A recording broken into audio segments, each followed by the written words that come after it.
Well, you've probably heard of the healthy shake craze. You've probably even tried them. Now, today, we're going to try a spiked milkshake inspired by a young boy with cystic fibrosis. Drexel to the rescue. Temperatures will soon be dropping, and so may the health of our hair. How we can keep our hair from getting the winter frizz blues. Who needs land when you have the water? Coming up, we introduce you to Aqua Zumba and the benefits to doing it. And now that fall is here, you know the Autumn Wine Festival's got to be right around the proverbial corner. Today, we learn the do's and don'ts of a proper wine tasting. Delmarva Life starts right now.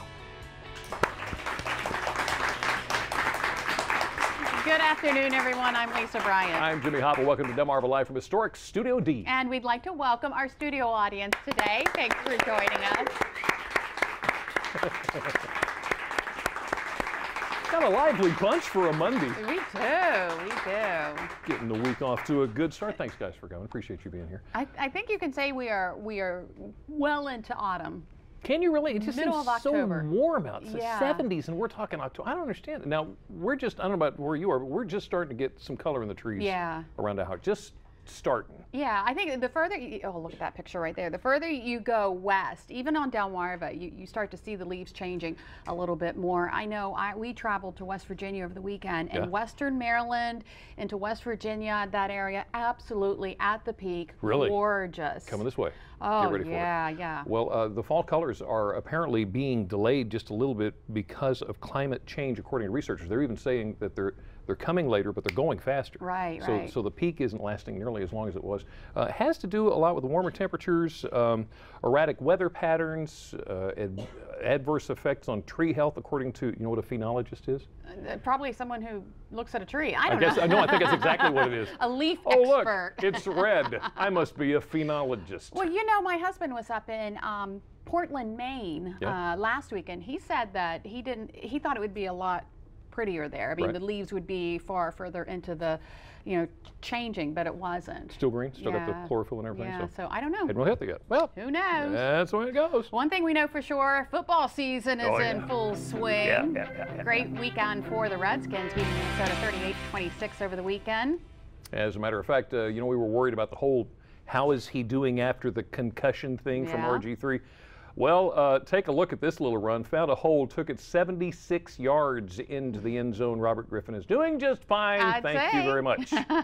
This was the longest run by a quarterback since Cordell Stewart in 1996. Wow. How about that? Yeah. So, yeah, he's all right. Don't worry about him anymore. Oh, wait, gotta stop. Who did Cordell play for? The Steelers. Just got to get that in there. Our EP is a... This morning's Daily Times. We're going to start a fight right here in the studio. Ran a story this morning about a brother and a sister who are tremendous golfers for Stephen Decatur. Let me show you this picture real quick. This is Jeff Iacona. Jeff, I hope I said your last name right. #1 ranked golfer in the Bayside South this season. His sister right there, Delaney, finished as the 3rd ranked golfer. They were crucial in the Seahawks' recent efforts to capture both the Bayside and District 8 championships. Well, so good job, guys. Them. Very nice. Wonderfully done. And some proud parents, I'm sure. Yeah. I'm sure. It looks like, we're talking about leaves and trees and everything. It looks like the Canada geese. I always want to say Canadian geese. Canada geese are returning to the Blackwater Wildlife Refuge, a beautiful area on Delmarva. Now, these are not the resident geese. The ones we're trying to step around there. Right. Okay. Yeah.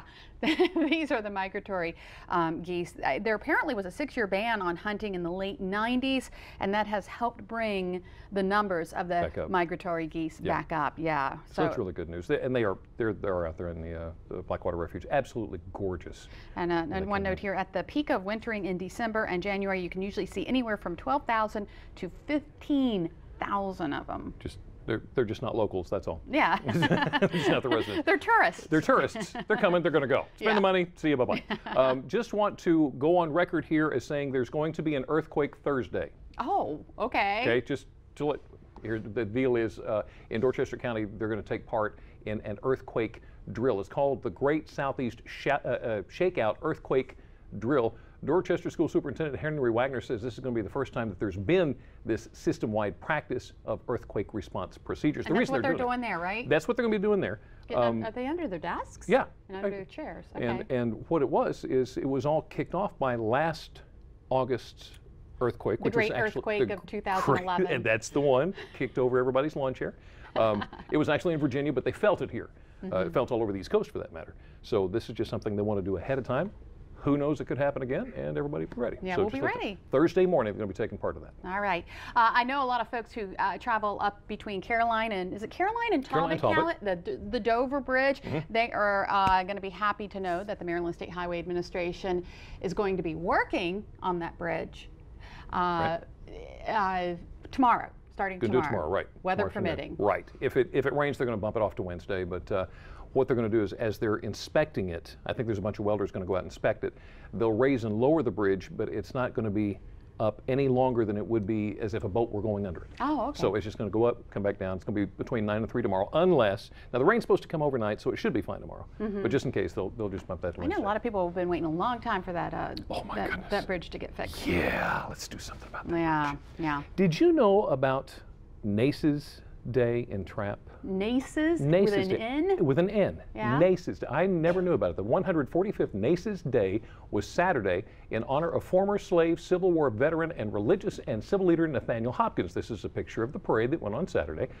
They refer to him as Uncle Nace. Uncle Nace. Uncle Nace. Okay. So it's Nace's Day.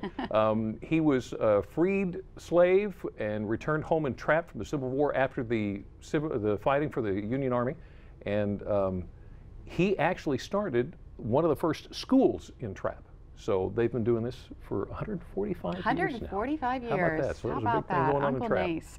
I did hear about, and actually heard about this over the weekend, was about what washed up on a Florida beach. You know, we all like to walk along the beach, look in the sea, the shells, the pretty things. Imagine walking along and seeing a big blue eyeball. Yeah. Yeah, that right there. Look at the size of that thing. That was along the beach. Scientists say that it could have come from a deep sea squid or a very large swordfish. The man who found the eyeball was just taking a morning stroll along Pompano Beach, and that's just north of Fort Lauderdale. Right, right. So, that thing's the size of a softball. would you pick it up if you came across Are that? Are you kidding me? Hey, look at there. Isn't that cool? Don't touch it. Yeah. Did you watch over the weekend? Because I have, geek moment, I just want to give you that warning real quick. Whoop. I failed to watch. I don't know, I completely forgot about it. There are some estimates that 8 million people watched as Felix Baumgartner stepped from a capsule to fall 24 miles in about 9 minutes to the New Mexico desert. He is now officially the world's first supersonic skydiver. That is amazing. Incredible. To answer your question, no, I did not see it. We were on the road, but it was funny because Twitter and Facebook were just blowing up. All over the place. About Felix. Watch it. Look at this. This is what he saw just before he salutes the camera. And he salutes, and he jumps. Bye-bye. Yeah, I don't think so. You don't think so? No, I'm not going to. You wouldn't do that? Nope. I don't know how that would be any different from just jumping out of an airplane. You just don't see the ground as soon. Yeah. What you're falling towards about this big. Yeah. And they said this was as complex trying to put together for entertainment value as it was the first moon landing or Evel Knievel's motorcycle jump over the Snake River Canyon. because they had all those telescopes and everything on him so they could see his face and whatnot. Wow. How about that? Crazy stuff. Well, still to come on Delmarva Life, the touching story from one local mother who lost her little girl to epilepsy. How you can help to better the lives of those impacted by the condition. Delmarva Life, life at its best, here on Delmarva. Delmarva Life is brought to you by Sussex County Federal Credit Union, guiding you to your financial future. Peninsula Regional Medical Center, honored to serve the entire Delmarva Peninsula since 1897. And your local York and Mitsubishi dealers.